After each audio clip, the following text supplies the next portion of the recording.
दोस्तों, social media पर एक महिला काफ़ी ज़्यादा वायरल है। वह इतना वायरल है कि खेसारी लाल यादव उसका आवाज़ अपने गाने में डाल दिए, जिसके बाद से वह महिला काफ़ी ज़्यादा इंटरव्यू भी दे रही है और इंटरव्यू में बोल रही है कि खेसारी भैया आप मुझे सपोर्ट कीजिए, जिसके वजह से खेसारी लाल यादव के राइटर अखिलेश कश्यप उसके पास भी कॉल कर देते हैं।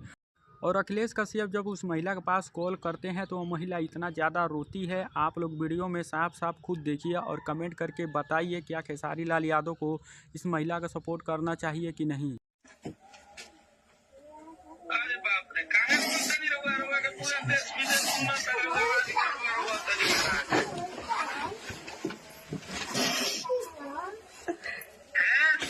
बोलिए, बात करें, भैया हैं।